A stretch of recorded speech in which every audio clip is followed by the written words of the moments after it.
this is just an athlete. There's nothing else really to Chop Robinson apart from athleticism. And when I was going through, I should say here, I'm not particularly happy having Chop Robinson at number 4. It, the class does drop off significantly, and it's, for me, it was difficult to see anyone else jumping him because of those freakish traits that he has. He's just got rare athleticism that was absolutely overwhelming in college. But as I said, he wins exclusively through athleticism at the moment, where he's just one step ahead. Now, that's, you're able to win like that in college when you've got, when you play for Penn State, you've got Adissa Isaac on the other side of you, but you are going to have to develop. There's no doubt about it. But I think he has the traits too. I think he can be a pure wrecking ball when he wants to. The lower body flexibility in bend is borderline elite. Very low rusher, that means he can create leverage by attacking under the pads, and he's got speed for days. His explosive first step just nullifies slower offensive tackles. Say that great athleticism. You can even cross the face to explode into the pocket when he needs to. The pass rush isn't diverse. He's also a little bit smaller. I think he's going to have to put on some weight, but this is a project that an NFL team, I think, will go, let's just get him in the building.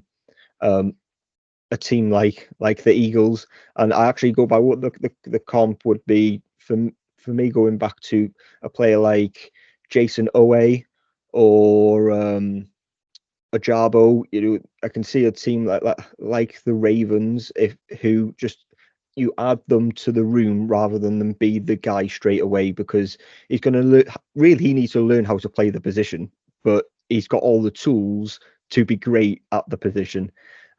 Needs to become more refined, needs to play with more control, because he just lacks polish really, and say he struggles against bigger guys because he's just a pure athlete. But I'm just buying into the traits with Chop Robinson. And really, he's only here because I didn't particularly like the others being able to jump in with that profile. Chop Robinson scares me. Yeah, he scares me too, but the others do too. Yeah. Chop is either going to be amazing or fizzle out. I think that there is boom or bust. Yeah, I think he's really, really boom or bust, and maybe I do, a bit more of a safe player, and these guys who can play the position and Chop Robinson, without being unkind, he seems just wild when he's playing. He's just so explosive, and he just goes whizzing past people, but I'm not sure he knows what he's doing. Yeah, absolutely. And that's yes, this guy's going to be playing at the NFL. Of course, he knows how to play football, but I think he just goes, right, I'm faster and quicker than this boy. He's just getting done a deed. Some of the offensive tackles in the NFL are a bit more savvy than that. Your guys like the top elite guys like a Trent Williams. Okay, this guy's faster than me. Well, I'm just going to do X, Y, and Z and just completely stymie him.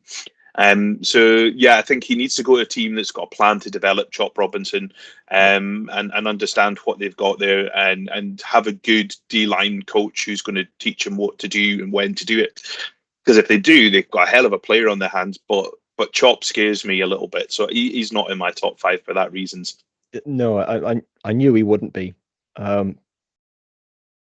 He just needs to go to a place that has established guys, and he's going to be the next one up. He isn't going to be someone who explodes in year one. I'd be surprised if that was to happen. This is a project that you look at in 3 years' time and go, that's why we picked him.